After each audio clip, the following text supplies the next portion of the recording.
Chapter 6, The Grand Hunt. You find yourself in a plush bed, suffused in shadows and silk, pinned on your back by the lithe figure wrapped in darkness. Oh. Kind of like traces the lean contours of his body, glittering dangerously in his dark eyes. Shh. Bends over your lips, ghosting against your skin, just skimming past your lips along your throat. Kieran, you reach up hungrily, needing to feel his skin beneath your hands. He catches your wrists, pushing your arm slowly above your head, trapping you. Your breath stutters. Is this what you've been aching for? Be still. You watch his gaze roam over your form with hunger. Breathless, you soften the tension in your arms, yielding to him. Yes, my prince. His eyes glow in triumph as he bends down, hot breath against your neck. An answering heat blooms inside you. You gasp, arching against him. A low growl escapes his throat, a shudder running through his body. You haunt my every thought. What sort of enchantment have you put on me? His words, spoken as though mesmerized, dissolve any last hesitation. With a breathy sigh, your body grows languid. Kieran's feral grin sets your pulse racing. That's a good pet. His hands lie away from your wrists, but you don't dare move. You tremble as his hands trace down your arms, and he presses a kiss to the spot just above your heart, your pulse galloping beneath his breath. Or lips. Ella. You feel drunk with desire, struggling to think beyond the deep, aching need. We shouldn't, you Faye, and I'm... He pulls back just an inch. You nearly cry out at the sudden loss of contact. Then tell me to stop. You open your mouth to speak, unsure if you mean to say stop or beg him not to. Before you can find out, you wake up. Your eyes fly open, revealing the interior of your own room just before dawn. It was a dream, just a dream. You're breathless, agitated, the heat of his mouth on your skin still vivid in your mind, and very out of place in the waking world. Get a hold of yourself, Ella. That would never... He would never... Your eyes and splash some cold water on your face, not letting yourself dwell on why you continue to have such heated thoughts towards the Night Prince. Focus, Ella. You're representing the moon court of the Grand Hunt today. You rustle through the wardrobe for something suitable to wear, breath-catching as your hands land upon a short cape woven from leaves and an array of bright autumnal shades. This would certainly make me look like I belong amongst the Fae in the woods. And I imagine being able to blend into the forest would come in handy today. Diamond choice. I thought it was supposed to be a cape. This does not look like just a cape. You admire yourself in the mirror as the soft, smartly tailored leather and cloth hug your body, decorated with patterns of intricately twisting vines. They'll all have to take me seriously in this, and it'll be much easier to move in. Taking a deep breath, you step out of your room and steel yourself for what the day has in store. After stopping in the kitchen for a quick bite of breakfast, you make your way to the palace stables to find Kieran fitting saddlebags onto a tall black beast of a horse. Ella, good. Come here. He does a double take as you approach, throat working as he takes in your new outfit. I thought this might be more appropriate for the occasion. Was I wrong? No, you look quite... Abruptly, he turns away, tightening the saddle's strap to his horse with a yank. Let's hope it does not entice the Sun Court to chase after you instead. He gestures back at the stables where a few graceful, long-legged horses wander untethered through the building. Choose your steed for the day. Have you ridden before? I have... ridden my whole life. You cast an appreciative eye over the beasts, taking in their glossy coats and bright, intelligent eyes. We had a couple of workhorses on the farm when I was a child. Whenever I wasn't busy with the chores, I was in a saddle. Good. Though I doubt your farm animals bore much resemblance to a Fae steed. Nodding, you make your way carefully through the stable. One of the horses, a slender, dapple gray mare, ambles curiously over. Can we actually get some actual new horses? That'd be great. Hello there. She sniffs your hand, then butts her head against your fingers. Laughing, you scratch between the horse's velvety ears as she grumbles happily. It is, Penumbra. She's gentle enough, though she's known to occasionally bite riders she doesn't like. I'm spoken like someone who knows from experience. Kieran lets out a long, suffering sigh, hefting a saddle over the horse's back. Penumbra gives Kieran a sidelong look as the strap tightens, clicking her teeth together. Don't even think about it.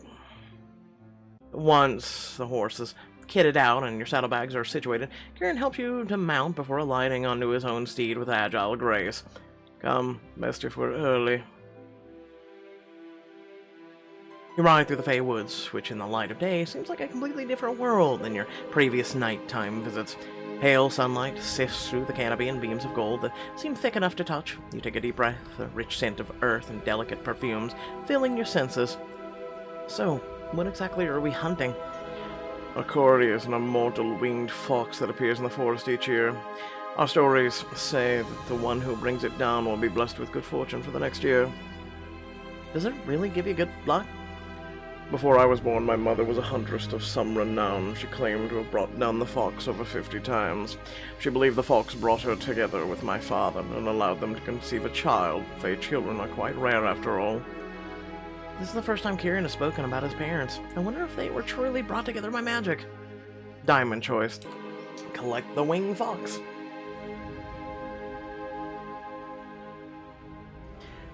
The winged fox. Long ago, a hunting party of young Fey nobles rode into the woods, looking for sport among the dangerous creatures there. One of them, a minor noble, not well liked by her more lofty fellows, was separated from the group, and the horse spooked at the sight of a snake and threw her from its back. Her horse gone, her companion's mocking laughter faded into the distance. The lady gathered up her spear and begrudgingly turned towards home. As she made her quiet way through the trees, she spied a flash of gold moving by the riverside ahead. Drawing closer, the lady saw a golden-furred fox crouching by the water to drink, a pair of sparkling wings folded delicately over its shoulders. Silent as falling snow, she crept closer and closer. Too late, the creature smelled her scent on the wind. The lady's spear caught it mid-flight, and with a cry, the fox burst into a cloud of golden mist. The lady retrieved her spear from the riverbank to find the tip stained with gold. Perplexed, she once again set out for home. She arrived to find quite the commotion in front of her small manor, a gilded carriage set in the courtyard, its front axle snapped in two. The owner of the carriage hurried over to apologize for the mess, and with a shock the lady realized that he was a prince of the Moon Court. The prince quite sheepishly admitted that he did not know why he felt so compelled to take this route back to the palace, and apologized profusely for the disturbance. While the prince's guards and long-suffering attendant worked to fix the carriage, the lady brought out food and wine for the weary travelers. She told the prince of their hunt, producing the gold-stained spear. The prince was duly impressed by her skill. The two talked long into the evening. Even when all the others had gone to sleep, the lady found herself smitten by the prince's kindness and humor, and he with her wit and ferocity. When the carriage was finally repaired in the morning, the prince begged the lady to return with him. Within a year, they were married and a child already on the way. The winged fox had reappeared every year, promising happiness and good fortune to any hunter skilled enough to bring it down. It's a good story, you know. Looks like next chapter will not have a beast. Or a tail. Sadness. And you? How many times have you been the winner of this hunt? Kieran shoots you a cocky smirk. Nearly 70. That must have brought you quite a bit of good luck. A light fades from his face, like a cloud passing before the moon. They are idle stories, nothing more. Slowly, you ride deeper into the forest. Kieran drops his voice as he gives more last-minute instructions. Keep close to me. I'll be damned if no good cheating sun-court scoundrel finds the fox before me. We should be nearing the hunting party. He pauses mid-sentence, head tilting slightly as if listening to something you cannot hear. You both pull at the reins, stopping your horses. Is something wrong? Faster than your eye can follow, his arm snaps towards you, rushing air, making you wince involuntarily. What are you... In his fist is an arrow, the sharp point caught just a hair's breadth from your forehead. Wow, that's nice. Did someone... Yes.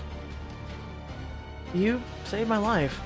He leans in slyly, gaze dropping briefly to your mouth. You suck in a breath, and Kieran's voice drops to a husky timbre. Did you think I would let you come to harm? I didn't mean... I'm sure you wouldn't. You lock eyes with Kieran, heart racing, and then his eyes suddenly focus past you with something that moves through the undergrowth. Who's there? Sparkling laughter precedes a young Fey woman as she guides her horse out of the undergrowth with easy grace. Your breath catches as the sunlight paints the silken darkness of her hair, shot through with golden streaks. Her gown shimmers like liquid honey, her eyes like pools of flame. Kieran, so lovely to see you again, my darling. It's been far too long. Let me guess, this is the woman he was once with? Kieran's scowl deepens, and a cold, menacing energy rolls off of him like a thunderstorm. Lustre, I was thinking it hadn't been long enough. Do you care to explain why you fired an arrow at my attendant? Did I? Oh dear, I heard the most pathetic bleating sound from a direction and thought it must be a little lost pig. You. Before you can reply, the rest of the Sun Court hunting party emerges from the trees behind her. Well met, Prince Kieran. We did not hear you approach. The Sun Court nobles give their polite, if stiff bows to the ruler of all Fae. Kieran jerks his head in response and throws the arrow that almost struck you into the dirt. Answer for this insult. Radiance frowns at Lustre.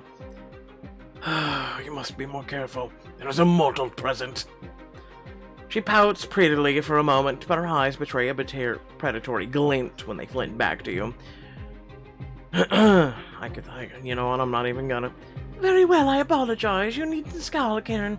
It was only a bit of fun. You used to have much better sense of humor. She rides forward to inspect you, her eyes full of gleeful interest. You must be Kieran's new pet. I do hope our dear ruler is treating you at least half as well as he treats his ravens. I'm no one's pet. I may be immortal, but I belong to myself. Her smile holds, but you see a dangerous shift in her expression. Mortals come and go like dandelion seeds and matter even less. I wonder if you can even fathom how temporary you are. She pauses, taking in your outfit with a haughty expression. But how pretty you look, sweetling. Like a little lamb all dressed up for the market. Do not speak of Ella in that way. She is a member of my court and owed the same respect. She smiles viciously at Kieran, and the air between them seems to boil. See, keep a tight rein on your little mortal's leash. Wouldn't want her to get hurt. She laughs, leading the Sun Court back the way they came. Kieran sits indignantly in the saddle and motions for you to ride ahead of him.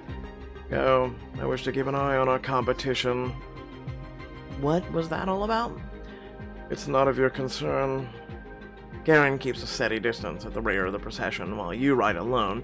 Before long, Radiance slows to match a pace with you. Are you alright, Ella? No thanks to Lustre.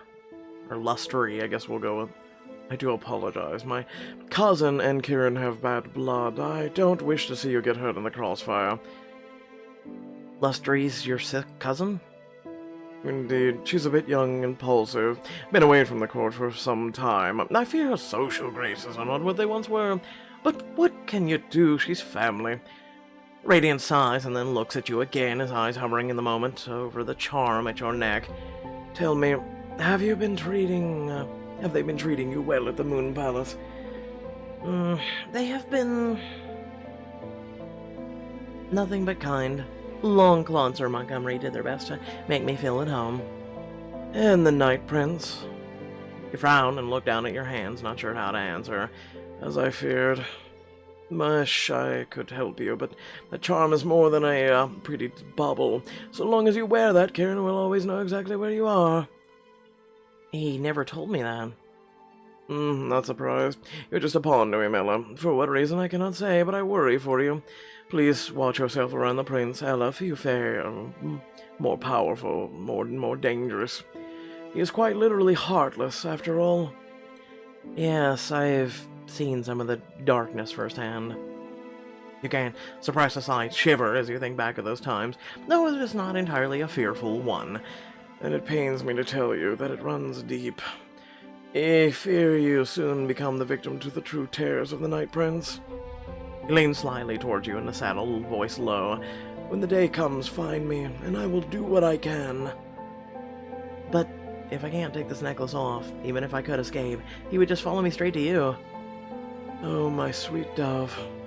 Radiance draws himself up in the saddle, seeming to glow in the sunlight, seeming made of sunlight. Kieran's reign is waning. Soon I will be ruler of all Fae. Once the crown is upon my head, I will be more than powerful enough to protect you from him. The fox! It just ran through the bushes! With an apologetic smile, Radiance kicks his horse into the gallop, joining the rest of his court in the hunt. Kieran comes up behind you. They're going off after the fox. We should hurry. Let them go. They chase only shadows. He smirks, and with a flick of the wrist, sends the nearby bushes rustling. Then he leads you down the path, away from the noise of the sun court. The Day Prince seems quite taken with you. Tell me, what was the nonsense did Radiance whisper in your ear? You look sharply to Kieran, surprised by the possessive edge in his voice. That you are dangerous, and I should be careful. Kieran rides along in silence for a long moment. He's right. But come, let us find the real fox. Yeah, I don't think he's abated by the fact he is actually dangerous. You follow Kieran through the woods, only for him to pause, pulling your horse's reins in close. There's a predatory gleam in his eye, a fire stoked by the thrill of the chase. Listen to me. The other fair are our greatest threat. These woods would be filled with every manner of deadly spell and glamour meant to thwart us. Do not deviate from the path, do not touch anything, and do not trust your eyes. I will stay close to you. You feel your cheeks warm as soon as the words leave your mouth. In the corner, Kieran's mouth quirks up wickedly. Oh, see that you do. It's slow going at first as Kieran searches for the fox, pointing out tracks that completely escape your notice. The woods grow peaceful, quiet, and you find you're starting to enjoy yourself as you admire the sun shining through the bare trees. Spring is just around the corner, then I'll be free. You feel an old pang at the thought, but are startled from your reverie when something suddenly darts between the trees. There! What did you see? Normally she can't follow anything, but suddenly has the ability to follow something even a fae can't see. I'm not sure, it was too fast, but there was definitely something. Kieran grimaces, clearly torn between suspicion and intense interest. I'll stay here. Within a moment, he's already out of sight, leaving you alone amongst the trees. The woods suddenly seem much too quiet. Your heartbeat pounds in your ears, and even the birdsong comes to a halt. Please don't be gone long.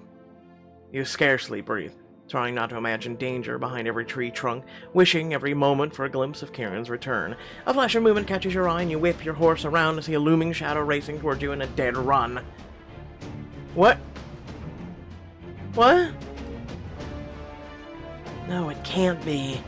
The beast's claws stomp the earth, black wings breaking branches as it storms towards you. No, stand your ground, he said don't trust your eyes. Remembering Kieran's instructions, you grip the reins tight in your fist and steel yourself. It's not real, the beast only comes at night. This is true, this is one of the reasons why I was like, wait, what?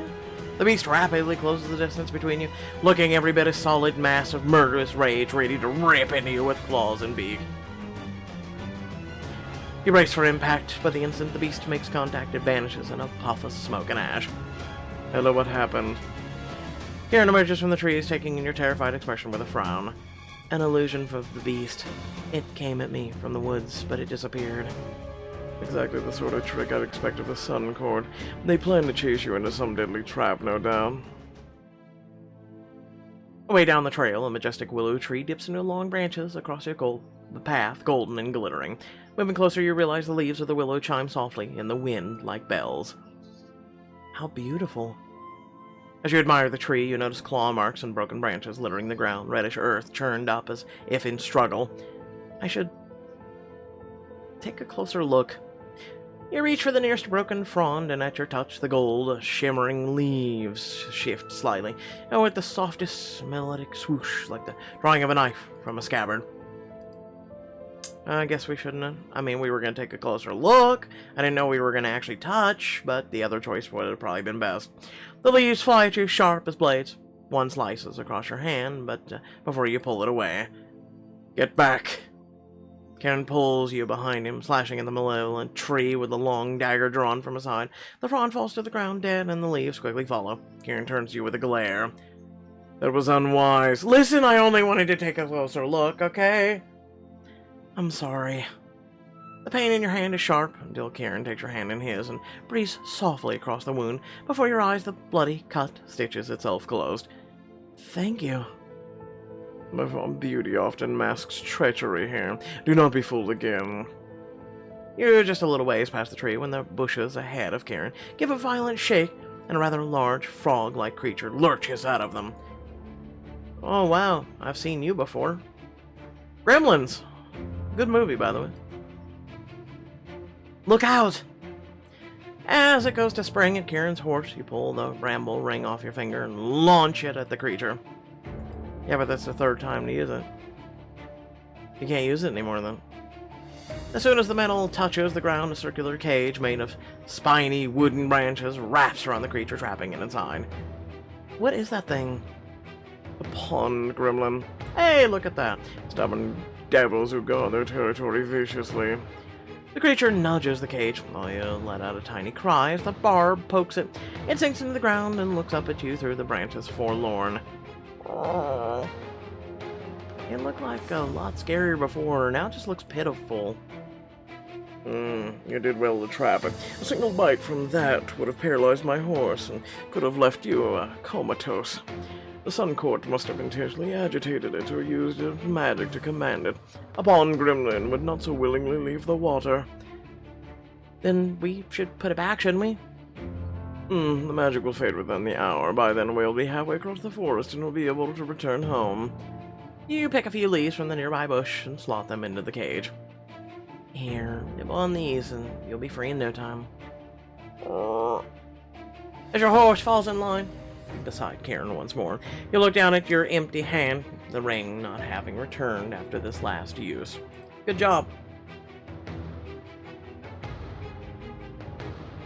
Looks like that was the last of the magic in your ring. Seems you made good use of it. You startle at the shrieks of excitement fly past on the wind, and you see only a flash as a Sun Court hunting party speeds by. I saw it just ahead, up in the trees! Must hurry, darling. I'm about to steal your prize. Damn them.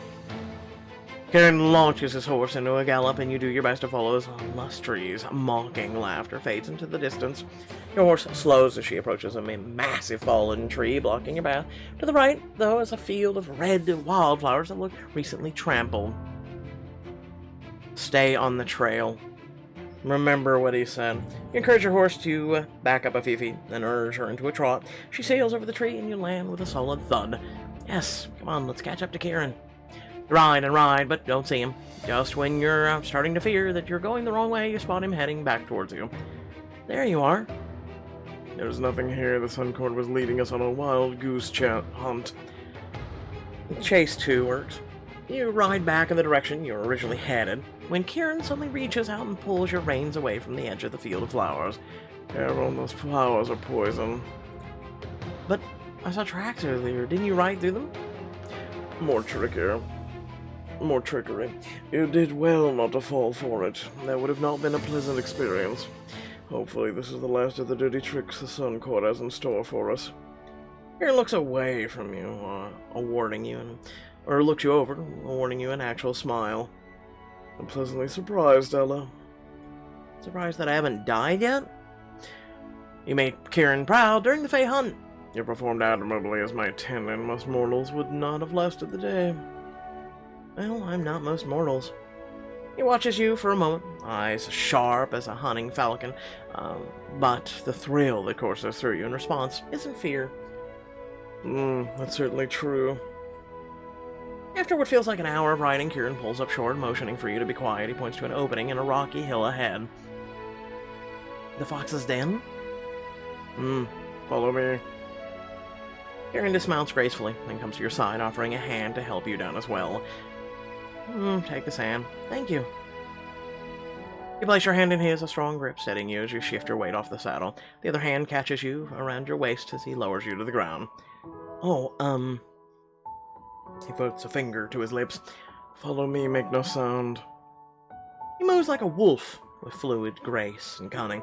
You follow close behind, your soft leather boots silent against the ground, the fabric of your clothing seeming to disappear against the foliage. It seems like I'm a part of the forest itself. As you near the edge of the bushes, Kieran suddenly grabs hold of you, dragging you to one side. He pulls you into a sheltered hollow of an old tree, your bodies pressed flush against together in a tighter space. What are you... Kieran's hand clamps over your mouth, pulling you even tighter against him. Shh!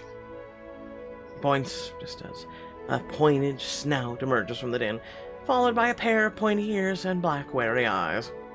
It's beautiful. It's actually pretty. Your heart thumps heavily, both at the nearness of your quarry and the prince. The fox sniffs the air, emerging cautiously, inch by inch.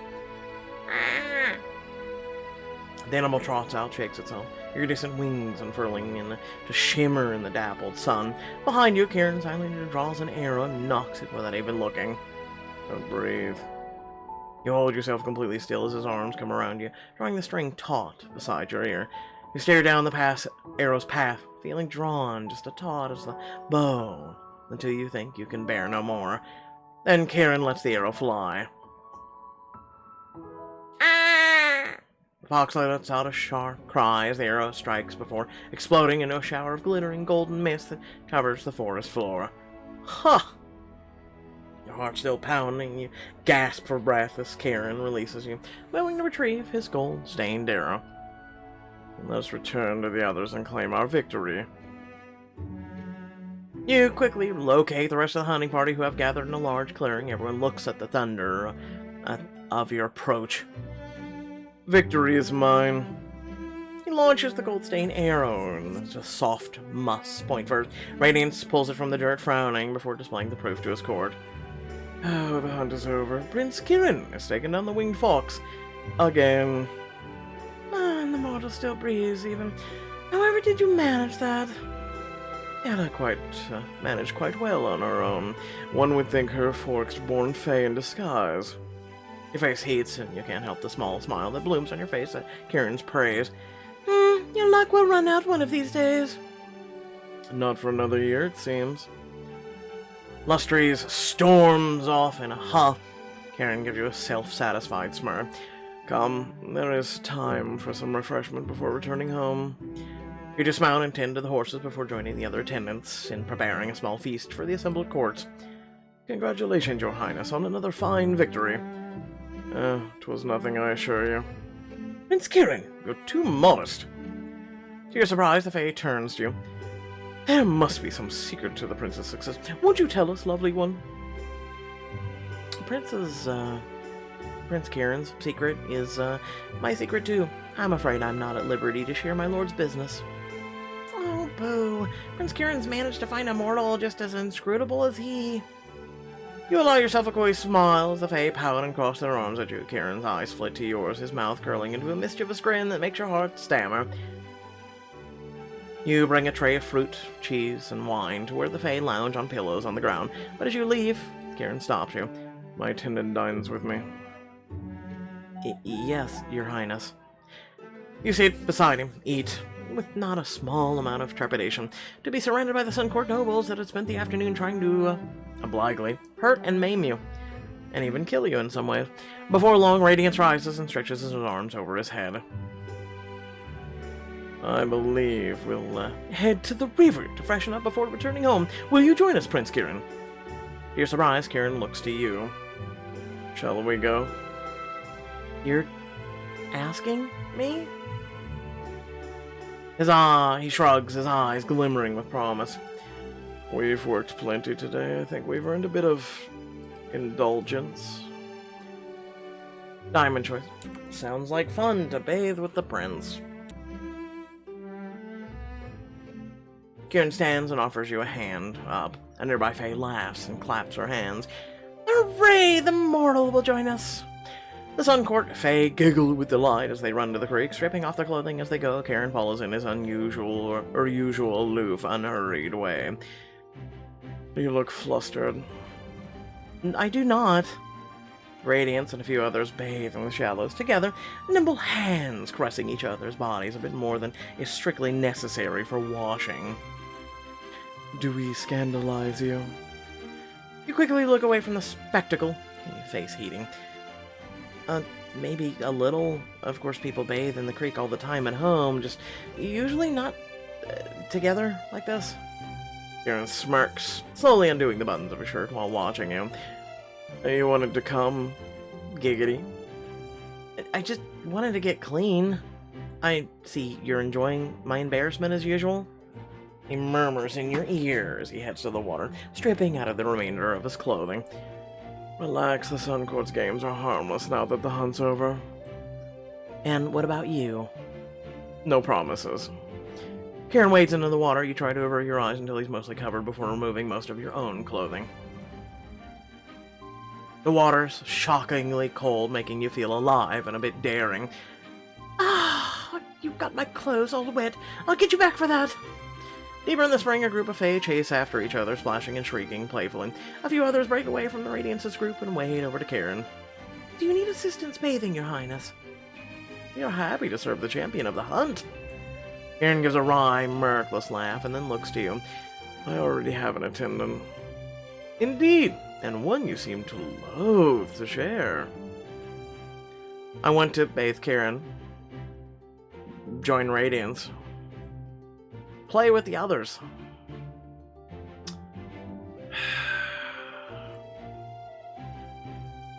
We get to pick. Why not?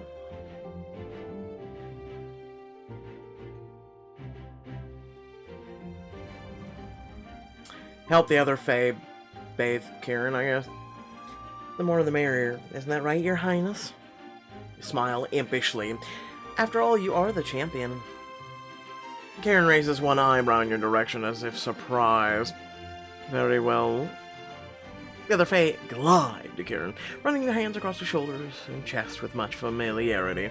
How did you find the sport today, Your Highness? Diverting enough. Your little tricks were amusing, if ineffective.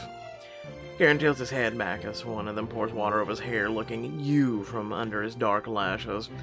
Ella, why are you so far away? One of the Fae smiles and shakes her hand across your shoulders, drawing you closer to them. Come, help us serve your prince. I'll help wash Kieran's hair, if His Majesty would oblige.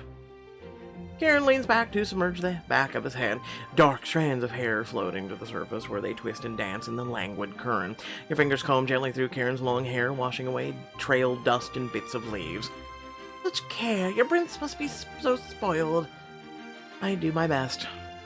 Your fingertips gently massage Kieran's scalp beneath the water, and he closes his eyes with a satisfied purr. For a while, you remain quiet while the others talk, lost in how good it feels to simply touch Kieran so freely. You're touching his hair! It's like touching his breath, like seriously. Prince Kieran, are you ever going to let any of us win the hunt again? Why would I do that? I never lose on purpose. Well, to share some of the good fortune, for one. Kieran's dark eyes flit towards you. I am not fond of sharing. So I hear. Seems dear Ella is a bit less shy about it, no? Yes, perhaps you could learn a thing or two from her. Kieran sighs, gesturing to you in invitation. Very well, if Ella wishes it, that is. If I wished, what? Take a turn, love. Let all of us take care of you. I think you're screwed. It was quite a strenuous day. Your pulse quickens as the Fae move to surround you, the cold river smell of their skin and the soft buzz of the magic intoxicating to your senses. Lie back. You obey, leaning your weight against Kieran's chest. His strong fingers knead the muscles of your neck, just hard enough to hurt, but not so hard you want it to stop. Oh, poor dear, you must ache all over. I do. God, do I do. The smiling Fae girl massages your hands with gentle care, while her companion soothes your burning skin with handfuls of cool water. Ah. Your eyes flutter closed as you surrender to the overwhelming banquet of sensation. After several luxurious minutes, the Fae lean down to plant soft kisses on your skin. Should you find yourself in the Sun Court again, Ella, do seek us out. The Fae leave you with lingering smiles and eyes heavy with promise. Standing, you shiver a little as the breeze tickles your wet skin. Come, let's dry you off before you freeze. Kieran leads you to the bank and drapes a cloak over your shoulders. At least the cold helped ease my sore muscles. Not used to riding so long, I take it. I've plenty of experience with hard labor, just not on the back of a horse. Kieran's mouth twists into amusement, as though he's holding back a joke. Don't. I said nothing. After bidding farewell to the Sun Court, you and Kieran ride back through the woods towards the Moon Palace. So, when we return... Sir Montgomery will assist you in putting away the horses. I must prepare. Prepare for... Oh. You glance up at the canopy, realizing it's later in the day than you thought. By the time you reach the Moon Palace, it is nearly dark. Looking back to Kieran, you see the tension in the set of his shoulders. All the excitement of the hunt already bled from his face. Does it hurt when you change? Kieran does not reply. The two of you ride the rest of the way in silence. Yeah, I mean, it's a legitimate question. Late that night, you are sound asleep in your bed when a loud, unnatural scrabbling noise wakes you. What was that? You cross the room to cautiously peek out of the curtain and just to make out a huge, dark shape clawing its way at the window in the Forbidden Tower. The clouds roll away from the moon, revealing a glistening ruby trail of blood behind him on the stones. Kieran, he's hurt. Kieran's beastly form returns from his midnight wanderings badly wounded, though whatever hurt him spelled doom for the Moon Court and you. I doubt it. Anyway, without further ado, thanks for watching. Please remember to like, share, and subscribe. Head down in the description below, links to social media, Discord, if you'd like to support me and my content. Remember, if you're also looking to support this channel, there's many forms. There is the thanks button. There is the join button. There's many ways. Again, it helps to, do the diamond choices, helps to maintain the VIP, it helps to keep the power on, the lights on, and even helps me with expenses like my medical. Without further ado, much love and appreciation, love your beautiful faces, and I'll catch you all in the next video. Peace out.